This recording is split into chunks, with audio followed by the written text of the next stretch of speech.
다시 무수하는 종의 영을 받지 아니하고 양자의 영을 받았으므로 우리가 아빠 아버지라 부르짖느니라.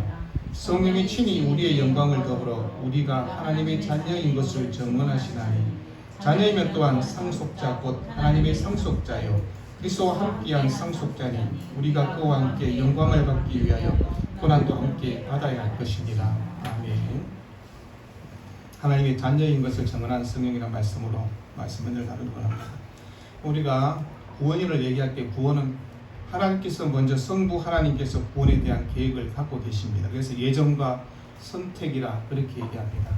성자 예수 그리스도는 이 구원의 성취를 이루신 분이라고 얘기합니다. 십자가에 죽으신 것 부활을 통해서 우리에게 그것을 증거해 주셨습니다. 그리고 성령 하나님은 우리에게 구원을 적용시켜 주시는 분이다 그렇게 얘기합니다.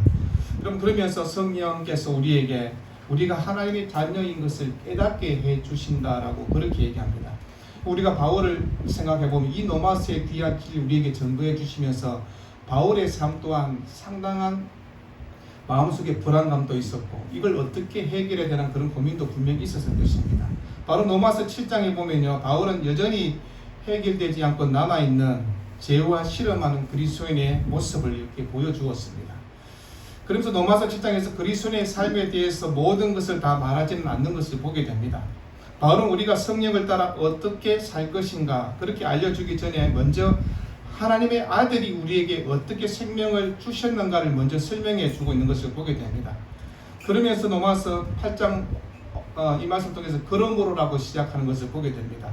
그래서 그러므로 시작하면서 우리가 어떤 존재인가를 얘기합니다. 그리스도 안에서 우리가 결코 제사함을 받은 자라는 것을 다시 한번 강조하는 것들을 보게 됩니다. 그러면서 우리 안에 누가 계시는가를 쭉 설명해 갑니다. 우리 안에 누가 계십니까? 성령께서 우리와 함께 하신다고 그렇게 말씀합니다. 여러분, 내 삶의 모든 것을 주관하신 분이 성령님이라고 그렇게 말씀해 주십니다. 그럼에도 불구하고 우리가 성령 하나님과 교제하며 산다고 이렇게 말은 하고 있지만 우리가 때로는 이런 생각이 같습니다. 아니, 내가 하나님을 의지하고 내가 하나님 뜻 가운데 살기를 그렇게 원하는데 왜 내 마음속에는 여전히 육신의 정욕이 일어날까? 왜 육신의 힘이 나를 강렬하게 이끌까라는 생각을 할 때가 있습니다. 여러분, 그러면서 우리 마음을 흔들지 않습니까? 네가 믿는 성도 맞냐? 네가 권사냐? 네가 집사 맞나? 라고 그런 생각을 들 때가 있지 않습니까? 여러분, 그럴 때마다 우리가 어떤 마음을 가져 있을까? 오늘 성경은 12절에 이렇게 얘기합니다. 그러므로 형제들아 우리가 빚진 자로 돼 육신에게 져서 육신대로 살 것이 아니니라. 너희가 육신대로 살면 반드시 죽을 것이되 영으로서 몸의 행실을 죽이면 살리라. 그렇게 경고하고 있습니다. 그럼 우리가 육신에 대해서 어떤 삶을 살고 있습니까? 죽은 자로 살아야 된다고 그렇게 말하지 않습니까? 여러분, 그러면서 성령 앞에서 우리가 어떻게 살아야 되는가를 성령은 이렇게 얘기한다. 빚진 자라 그렇게 이해하고 있습니다. 여러분, 빚진 자라 말은 책임을 지고 지불할 의무가 있으며 그 어떤 의무에 대해서 그 일에 항상 매여 있는 것들을 이야기하고 있습니다. 여러분, 죽는다는 말은 그 일에 대해 처형시켜야 된다. 그래서 우리의 모든 육신의 삶을 부정하고 복종시키고 진압하고 죽게 하는 그런 삶으로 살아라. 그렇게 얘기하고 있습니다. 우리가 다 육신의 몸을 입고 있습니다. 이 육신의 몸을 입고 살아가면서 우리가 이 육신대로 살면 되지 않는다. 그렇게 말씀하고 있지 않습니까? 그런데 우리가 이 삶을 살아가는 이 육신이 얼마나 크게 작동하는지 모릅니다. 그러면서 우리의 내적 갈등이들이 늘 항상 있습니다. 이렇게 해야 될까? 저렇게 해야 될까? 꼭 해야 되나? 안 해도 되지 않을까? 여러분, 이런 갈등에 많은 생각을 갈 때 우리는 그리스도를 향해서 이 말을 향해서 우리 심령 가운데 내적 고난이다. 그렇게 얘기합니다. 육체적으로 당하는 고난도 있지만 내 심령 가운데 있는 이 내적 고난도 있다라고 그렇게 얘기합니다. 그런데 우리가 어떤 존재인가를 성경 17절에 이렇게 말씀합니다. 자녀이면 또한 상속자 곧 하나님의 상속자요 그리스도와 함께한 상속자니 우리가 그와 함께 영광을 받기 위하여 고난도 함께 받아야 된다라고 그렇게 얘기하고 있습니다. 여러분, 고통의 문제가 왜 없겠습니까? 살아가는 삶의 자리에 고통의 문제는 있을 것입니다. 고난도 있고요. 그렇지만 예수 그리스도를 우리가 내 인생의 구주로 주님으로 영접하면 성령이 우리 안에 거하신다라고 그렇게 얘기합니다. 그러면 성령 안에 거하는 우리의 삶은 날마다 하나님 주신 은혜에 샘솟는 기쁨으로 살아야 된다라고 그렇게 얘기합니다. 그런데 우리 마음속에 기쁨과 평안이 늘 있나요? 라고 질문하면 그렇지 않을 때가 있지 않습니까? 불안할 때도 있고 근심할 때도 있고 염려할 때도 있습니다. 예수님을 영접하고 성령을 모시고 그렇게 살아가는데도 불구하고 우리가 거룩하고 정결하게 살고 있습니까? 라고 질문하면 또 그렇지 못한 것도 보게 됩니다. 육신의 정욕을 따라 살아가는 우리의 모습을 보지 않습니까? 그러면 예수를 믿으면 우리 인생의 문제가 다 해결이 됩니까? 라고 질문하면 또 그렇지 않는 것도 보지 않습니까? 내 인생의 가난의 문제는 여전히 남아있고 내 육신의 질병의 문제도 그대로 있지 않습니까? 여러분, 예수를 믿으면 풍성한 삶을 살아갈 수 있다고 했는데 육신적으로 바라보면 풍성한 삶이 되지 않는 것도 우리가 보지 않습니까? 그런데 우리가 이런 삶을 보면서 그러면 성령 하나님은 도대체 우리에게 어떤 분으로 믿어야 되는가 그런 생각을 할 때가 있습니다. 그러면 우리가 믿는다고 할 때 늘 하나님은 우리에게 넘지 못할 일이 없다라고 그렇게 고백은 하지 않습니까? 그런데 하나님을 잘 섬기는 사람인데도 불구하고 고초와 고난을 당하는 일도 보지 않습니까? 우리가 살아가면 이렇게 얘기합니다. 내가 힘든 걸 하나 처리했더니 힘든 게 아니라 상급적으로 다시 힘든 게 또 나에게 다가오네, 그렇게 말하지 않습니까? 그럼 고난이 오면 고난의 곱하기로 해서 더 오는 그런 일들도 당하지 않습니까? 우리 남편이 속을 썩이면 그것으로 힘든데 자식까지 속을 썩이는 경우가 있고, 그러다 보면 내 육신에 병이 들기도 하고 삼중고의 고통으로 다가올 때가 있지 않습니까? 이런저런 일들을 하면서 우리가 정말 하나님은 나에게 어떤 분으로 다가오는가를 생각하는 것입니다. 하나님을 믿는다고 하면 믿는 우리에게 성령을 주셨다고 그렇게 말씀하는데 성령은 도대체 어디에서 무엇을 하고 계십니까? 라고 그렇게 질문할 때가 있습니까? 여러분, 그럴 때 우리의 탄식 가운데 나오는 이 음성을 성령께서 듣고 계신다고 하는 것입니다. 우리가 정말 올바르게 믿음으로 선으로 살려고 그렇게 하지만 그렇지 못할 때도 있지 않습니까? 악한 삶을 여전히 반복해서 살아가는 일들도 있는 것을 보게 됩니다. 그러면서 우리가 정말 성령의 하나님께서 내 삶에 어떻게 역사하실까? 아니, 성부, 성자, 성령 하나님께서 우리 가운데 함께 하신다고 하셨는데 그 삼위의 하나님께서 나에게는 어떻게 하실까? 이때 여러분 다 설명할 수 없어요. 오늘 우리가 성령 하나님이 어떤 걸 한번 조금 생각해 보기를 원합니다. 여러분, 성령은요 독자적으로 사역하는 분이 아니라고 그렇게 얘기합니다. 늘 성령은 예수 그리스도를 나타내는 역할을 한다고 그렇게 얘기합니다. 여러분, 성령은 진리의 영으로 항상 그리스도와 이미 우리에게 가르쳤던 그 말씀을 가지고 다시 우리에게 말씀하시는 분이라고 그렇게 얘기합니다. 성경 요한복음 14장 14 보니까 그가 성령이 내 영광을, 성자의 영광을 나타내니 내 것을, 성자의 것을 가지고 너에게 알리겠다고 그렇게 말씀하지 않습니까? 요한복음 14장 16절에 내가 아버지께 구하겠으니 그가 또 다른 보혜사를 너희에게 주사 영원토록 너희와 함께 있게 하리라, 그렇게 말씀하고 있습니다. 또 다른 보혜사 성령님을 우리에게 보내주셨다고 그렇게 얘기합니다. 우리에게 첫 번째 보혜사는 예수 그리스도라고 얘기합니다. 그분은 우리를 죄에서 건져주시고 생명의 자리로, 부활의 자리로, 영광의 자리로 옮겨주신 분이라고 그렇게 말씀하고 있습니다. 그런데 보혜사, 돕는 자, 변호사, 탄원자, 중보자, 뭐 그런 의미를 갖고 있습니다. 그런데 성령이 우리의 삶을 정말 어떻게 주관하고 아니, 성령께서 강력하게 내 삶을 좀 지배해 주면 좋지 않을까? 내가 악한 생각을 가질 때마다 성령께서 나를 해초를 들든지 어떻게 하시든지 좀 그만하게 해주시면 좋지 않겠냐, 그런 생각을 가질 때가 있지 않습니까? 근데 성령은 그렇지 않는 것을 보게 됩니다. 우리를 인격적으로 그렇게 만나주시는 것을 보게 됩니다. 우리의 영적인 눈도 하나님 성령께서 내 눈을 확 끄게 되게, 내 눈이 완전 성령의 눈으로 확 바뀌게 떠주게 해주면 안 됩니까? 왜 믿음의 발이 늘 이렇게 동동 구르는 그 자리에 머물러 있습니까? 라고 그렇게 말할 때가 있지 않습니까? 성령 우리에게 강압적으로, 억압적으로 다가오는 분이 아니라고 얘기하는 것입니다. 우리가 성령을 우리 마음대로 생각할 때가 있지 않습니까? 때로는 하나님께서 나를 강압적으로 성령께서 좀 해줬으면 좋겠다 했다가 때로는 성령께서 우리를 좀 피해줬으면 좋겠다, 뭐 그런 생각도 가질 때가 있지 않습니까? 그럼 우리가 삶을 가리면서 내 마음대로 성령을 주관하려고 하면 되지 않는다고 얘기하는 것입니다. 내 뜻대로, 아니 이렇게 됐으면 좋겠다고 생각하면 되지 않는다고 그렇게 말씀하고 있습니다. 우리 마음속에 성령께서 간섭하신다는 것을 어떻게 믿을 수가 있습니까?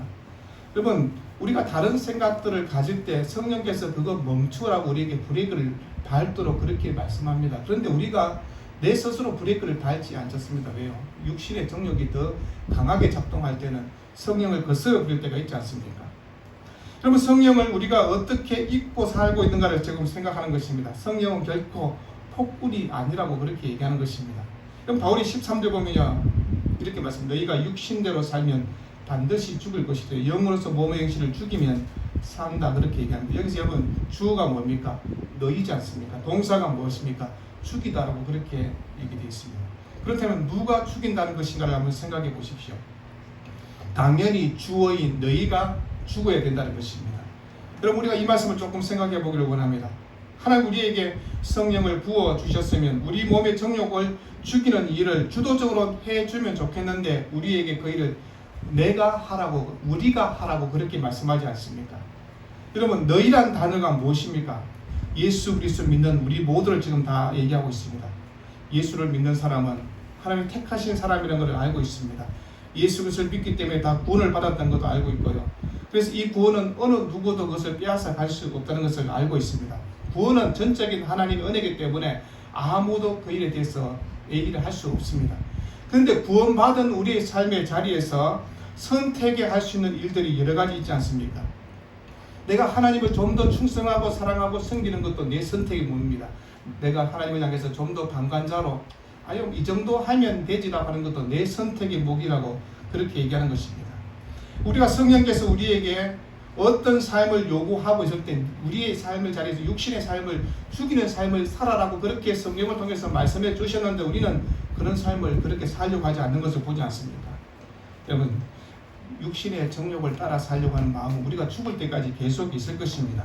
그런데 우리의 삶의 자리에서 그런 육신으로 살려고 할 때 예수 그리스도 안에서 우리에게 불편한 마음을 주지 않습니까? 성령께서 우리 마음을 불편하게 하고 그건 아니지 않느냐고 그렇게 말씀하지 않습니까? 성령께서 모든 문제를 처리해 주는 것은 아니라는 것을 얘기하는 것입니다. 물론 하나님께서 우리에게 특별한 순간에 전적인 하나님의 은혜 가운데 역사할 수 있지 않습니까? 그런데 하나님께서 우리 일상의 삶에 매일같이 홍해는 가르지 않습니다. 홍해는 특별할 때 한번 하나님께서 홍해를 가르시는 것을 보지 않습니까? 여러분, 특별한 은총과 역사 가운데 하나님께서 그 일을 하시는 것을 보게 됩니다. 그런데 일반적 삶의 자리에서 우리가 보혜사 성령이 우리 안에 계시면서 우리에게 공고하시지 않습니까? 하나님, 오늘 기도하기 싫은데요. 성령께서 뭐라고 얘기합니까? 그래도 주 앞에서 기도해 보라고. 하나님, 난 저 사람에게 전도하고 싶은 마음이 없는데요. 성령께서 우리에게 음성으로 말하자면 그래도 그 영혼을 사랑해야 되지 않느냐고. 하나님, 난 저 사람하고는 도저히 함께 할 수 없습니다 라고 할 때 내가 너를 용서했는데 너 또한 그 사람에게서 용납해 줄 수 없느냐고. 그게 하나님이 기뻐하는 삶이 아니냐고 그렇게 우리에게 음성으로 말씀해 주신 분이 성령이라고 얘기하는 것입니다. 여러분, 성령을 쫓아 우리 몸의 행실을 죽이는 일들을 계속하는 것입니다. 이건 우리가 다 판단할 수 있습니다. 이것이 내를 위해서 사는 삶인지 아니면 하나님의 영광을 위해서 사는 일인지 충분히 구분이 가능하지 않겠습니까? 여러분, 우리가 성령께서 얼마만큼 역사하실까요? 그렇게 질문하면 답은 딱 하나입니다. 내 믿음의 분량대로 역사하는 것입니다. 내 믿음의 분량이 얕으면요, 성령의 역사도 크게 일어나지 않습니다. 내 믿음의 분량이 크고 하나님의 뜻을 쫓아가면 성령의 능력도 역사도 크게 일어난다는 것을 얘기하는 것입니다. 그럼 우리에게 공부하실 때 성령의 음성을 우리가 얼마나 순종할까요? 잘 순종하지 않습니다. 아이들 키우면서 우리가 느끼지 않습니까? 아이들이 잘 따르나요? 아니지 않습니까? 말 안 듣고 하나 둘 셋 살려야 되지 않습니까? 성도는 어떨까요? 우리가 늘 하나님 말씀을 잘 따르는 성도일까요? 한번 생각해 보시기 바랍니다. 여러분, 순종하지 않을 때 성령 우리 안에 근심하시지 않습니까? 그러면서 우리를 향해서 탄식하시는 분이라고 얘기합니다. 그렇지만 우리가 그 일을 향해 순종하고 헌신하면 성령은 기뻐하신다고 얘기하는 것입니다. 여러분, 성령은 우리에게 강압적인 분이 아니라는 것입니다. 인격적으로 우리에게 다가오고 우리가 믿고 순종하는 것만큼 성령이 역사한다는 것을 얘기하고 있는 것입니다. 여러분, 아기가 태어났습니다. 1년쯤 되면 애가 어떻게 합니까? 살살 기어다니다가 조금씩 한 발 한 발 이렇게 걷게 되지 않겠습니까? 자연스럽게 걷게 됩니다. 그런데 돌이 지났는데 7살, 8살, 10살이 되어서도 똑바로 못 걷고 휘청거리다가 계속 넘어지면 부모는 어떻게 합니까? 야, 우리 문제 있는 거 아닌가? 라고 생각하지 않겠습니까? 여러분, 하나님의 자녀가 이제 걷는 것도 똑바로 걸어야 되는데 여전히 기어다니고 비틀비틀 걸어다니면 안 된다고 얘기하는 것입니다. 바울이 이렇게 합니다. 하나님의 성령을 근심하게 하지 말라. 에베소 4장 40절에 이렇게 말씀했습니다. 우리가 성령을 근심하게 할 수 있다는 것입니다. 하나님 앞에서 우리가 탄식해 할 수도 있는가 하면 성령이 기뻐 춤추게 할 수 있다고 그렇게 얘기하는 것입니다. 우리의 삶의 자리에 성령을 근심하게 하는 일들이 무엇이 있을까요? 여러 가지가 있을 것입니다. 한두 가지가 아니라 수만 가지로 얘기할 수 있다고 그렇게 얘기하는 것입니다. 그런데 우리를 격려하시고 이끄시는 성령의 말씀 앞에 순종하고 우리의 삶을 온전하게 순종하여 드리면 우리의 삶의 자리에서 성령은 더 큰 역사로 우리에게 다가온다고 얘기하는 것입니다. 14절과 15절에 무릇 하나님의 영으로 인도함을 받은 사람은 곧 하나님의 아들이다. 너희는 다시 무수하는 종의 영을 받지 아니하고 양자의 영을 받았으므로 우리가 아빠 아버지라 부르짖는다고 그렇게 말씀하고 있습니다. 우리의 신분이 어떻게 바뀌는가를 말하지 않습니까? 하나님을 아빠라고 부르게 됐습니다. 아버지라고 그렇게 부르게 되었다고요. 여러분, 양자가 되었다고. 양자가 되었다는 것은 그 아버지의 기업을, 그 아버지의 유산을 다 물려받을 수 있는 상속자가 되었다고 그것을 얘기하는 것입니다. 우리 삶의 자리에서 정말 하나님의 아들답게 살고 있습니까? 하나님의 양자답게 살고 있는가를 얘기하는 것입니다. 우리나라의 정서에서는 양자 그러면 그렇게 크게 탐탁지는 않게 생각할 것입니다. 그런데 이 성경을 기록했던 그 시대를 떠올려 보시고 우리가 많이 봤던 베너란 영어를 한번 떠올려 보십시오. 아니 노예의 신분이 있던 그 사람이 양자가 되니 그의 신분이 어떻게 달라지는가를 우리에게 보여주었지 않습니까? 바울은 지금 이 얘기를 하고 있습니다. 우리가 갖고 있는 고정관념의 양자를 뛰어넘어서 여러분 성경 시대에 양자가 된다는 것이 무엇인가를 얘기하고 있습니다.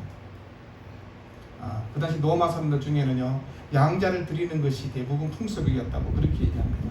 자신의 가문과 이름을 잘 잊기 위해서 똑똑한 아이를 자신의 집안으로 양자로 그렇게 삼았습니다. 그러면 그 양자를 삼았을 때 내 친아들도 있고 양자도 있습니다. 그러면 친아들한테 상속분을 60% 주고 양자한테 40% 줄까요? 그렇지 않습니다. 그 당시 로마 시대 사람들은요 똑똑한 양자가 더 우리 가문을 빛낼 수 있으면 그 양자에게 모든 것을 주도록 그렇게 했습니다. 자기의 친아들이 할지라도 그 양자에 대한 그 대우가 다르다고 그렇게 얘기하는 것입니다. 여러분 재산과 명예와 모든 것을 왜 물려줍니까?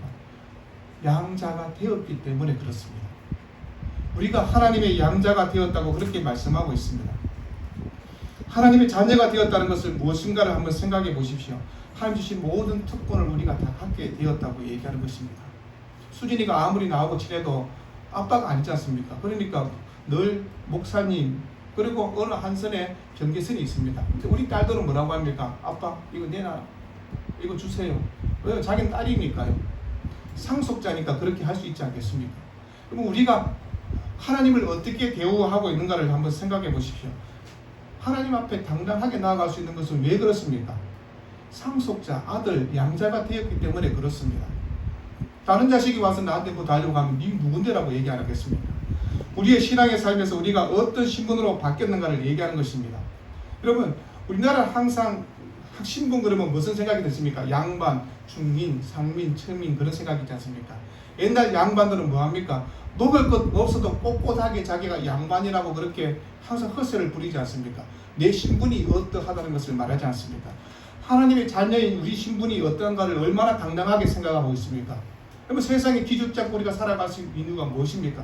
하나님의 아들이 되었고 하나님의 양자가 되었고 하나님의 상속자가 되었다는 것을 우리가 얼마나 당당하게 살고 있는가를 얘기하는 것입니다. 여러분 하나님의 양자가 되었다는 세상에 질질 끌려가는 존재가 아니라 육신을 따라가는 자가 아니라 하나님의 영광을 위해서 살아가는 신분으로 바뀌어 살아가야 된다고 얘기하는 것입니다. 나는 정말 하나님의 양자답게 살고 있는가? 그런 생각을 한번 해보시길 바랍니다. 여러분 우리가 육신의 소욕을 따를 때는 내가 정말 잘 믿나? 이런 생각이 들 때도 있습니다. 그때는 성령께서 야 너 아니다. 너는 하나님의 아들이지 않느냐고 하나님의 딸이지 않느냐고 네 신분을 좀 알고 좀 당당하게 살아라 그렇게 말씀하지 않습니까? 우리가 유혹에 넘어갈 때 야 내가 하나님 믿는데 이래서 되겠나 할 때 성령께서 우리에게 뭐라고 얘기합니까? 야 너 하나님의 자녀야. 하나님의 아들이야. 하늘의 상속자라고 그렇게 우리에게 말씀하지 않습니까? 그런데 우리가 삶을 다니면서 실패할 때도 있습니다. 13절에 너희가 육신대로 살면 반드시 죽을 것이라되 영으로서 몸의 행실을 죽이며 살리라. 왜 이 말을 하고 있습니까? 육신대로 살려고 할 마음이 우리에게 있다는 것입니다. 바울이 지금 그 얘기를 하고 있을 때 바울도 이런 경험을 했다는 것을 얘기하고 있는 것입니다. 너희라고 했습니다. 여러분, 근데 우리가 육신으로 살면 죽을 수밖에 없지만 그러나 영으로 살 수 있다고 이렇게 얘기합니다. 왜요? 성령으로 우리의 몸의 행실을 죽일 수 있다라고 그렇게 말하지 않습니까? 여러분, 성령이 죽인다고 해서 어떤 칼을 들고 죽이지는 않습니다. 성령의 소욕을 따라 순종하고 성령이 말씀하시는 음성을 귀 기울여 듣는 것을 얘기하는 것입니다. 우리의 육신의 소욕, 우리의 몸의 행실, 여러분, 사탄의 우리 마음을 움직이려고 하는 그때 성령으로 그것을 이길 수 있다라고 그렇게 얘기하는 것입니다. 우리의 삶의 자리에서 정말 어떻게 살고 있는가를 한번 생각해 보는 것입니다. 우리가 아이들한테 자전거를 가르쳐 줄 때 어떻게 가르쳐 줍니까? 그러면 자전거를 누가 사줍니까? 지가 사가지고 와서 아버지 내 자전거 배우려고 합니까? 아빠가 자전거 사주지 않습니까? 그 자전거 사주면서 뒤에서 자전거를 탈 때 붙들어주고 그렇게 페달은 이렇게 하는 거야, 핸들은 이렇게 잡는 거야, 그렇게 잘 가르쳐 주지 않습니까? 그러면서 뭐라고 합니까? 자전거 사주고 자전거 타는 거 가르쳐주고 밀어주면서 야 우리 아들 우리 딸 잘 탄다고 그렇게 말하지 않습니까? 이게 무슨 말입니까? 하나님께서 우리에게 모든 것을 다 주신다고 그런 얘기를 하고 있는 것입니다. 우리의 어떤 노력이 아니라 하나님 그렇게 기쁨으로 우리의 모든 것을 주시는 분이라고 그렇게 얘기합니다. 근데 우리가 그 모든 것을 받고도 감사하지 못하는 때가 얼마나 많이 있는 것입니다. 우리가 이 땅을 살아가는 삶의 자리에서 성령이 우리 가운데 임재하고 성령의 도우심을 따라 살고 있다는 것을 생각할 때 우리의 몸의 행실을 죽일 것을 얘기합니다. 그게 신앙의 자세라고 그렇게 얘기합니다. 아니 목사님, 내가 죽이려고 열심히 하는데 잘 안 죽습니다. 그렇게 말했습니다. 사탄이 우리의 욕망이 그렇게 쉽게 죽을 것 같으면 성경이 그렇게, 아니 대결 상대가 누굽니까? 성령과 사탄의 대결로 얘기하지 않습니까? 만만한 존재가 아니라는 것을 얘기합니다. 육신의 정욕이 그렇게 만만한 존재로 우리에게 다가오는 그런 존재가 아닙니다. 육신의 정욕이 얼마나 큰지 모릅니다. 그러나 우리가 성령을 따르면요, 성령의 뜻을 따라서 행하면 우리가 잘할 수 있도록 격려하는 것입니다. 아버지처럼 자전거를 타는 사람은 내 아들, 딸이지만 그러나 그 아들, 딸을 격려하는 그 아버지처럼 그렇게 얘기한다고 얘기하는 것입니다. 그래도 우리의 몸의 행실을 고치려 하지만 죄는요 그렇게 쉽게 고쳐지는 분이 아니라고 얘기하는 것입니다. 우리가 이 땅을 살아가면서 정말 저분은 참 괜찮은 사람이 천사 같은 사람이야 라고 얘기하지만 그러나 그 사람의 속마음을 우리가 어떻게 다 알 수 있겠습니까? 그러나 우리가 우리의 잘못된 죄의 본성을 어떻게 이길 수 있는가를 얘기하는 것입니다. 누구에게도 털어놓지 못하는 잘못된 삶을 우리가 살아갈 수도 있습니다. 사람들은 보지 못했으니 당신은 천사 같다라고 얘기할지 몰라도 우리의 심령을, 우리의 모든 것을 누가 보고 계신가를 얘기하는 것입니다. 성령 하나님께서 우리 안에 거하고 있지 않습니까? 여러분, 그러면서 성령 하나님께서 우리에게 깊은 탄식으로 절규하지 않습니까? 야 김 목사, 그러면 안 되지 않느냐고 그렇게 말씀하지 않겠습니까? 우리가 성령을 의지해서 한 걸음 나아가면 성령은 능력으로 우리에게 다가와 주신다고 얘기합니다. 그럼 그런 데서 제가 저만큼 멀리 도망가면 좋을 텐데 쟤는 계속해서 우리를 따라 붙지 않습니까? 유혹하고 넘어지도록 하고 괜찮지 않느냐고 그렇게 말씀하지 않습니까? 그러나 성령을 의지하고 살면 성령께서 우리 가운데 함께 하신다는 것을 얘기하는 것입니다. 근데 우리는 이렇게 합니다. 하나님, 그럴 바에는 성령이 오셔서 죄를 단번에 죽여주시면 얼마나 좋겠습니까? 라고 그렇게 얘기합니다. 단번에 죽여줄 때가 있습니다. 우리 주님 다시 오시는 그날은 그렇게 될 것입니다. 그러나 주님이 오시는 그날까지는 우리에게 영적 전투는 계속 일어날 것입니다. 전쟁터 안에 우리가 살아간다고 얘기하는 것입니다.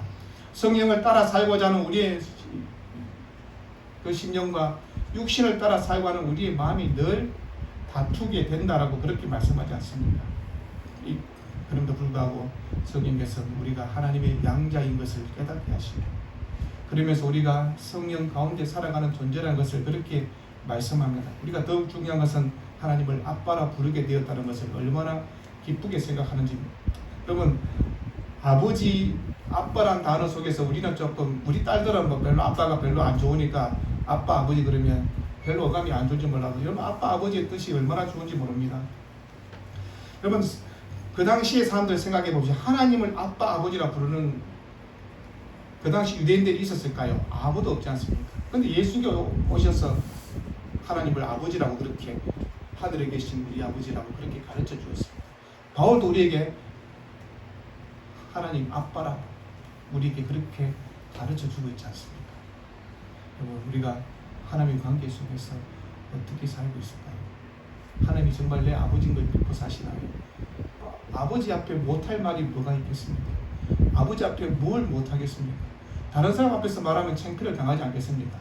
그러나 아버지 앞에서는 모든 것을 얘기할 수 있는 것입니다. 그 당시 그냥 함께 유대인들 입장에서는 하나님을 아버지라고, 아니 이런 무도한 놈들이 있나라고 얘기했습니다.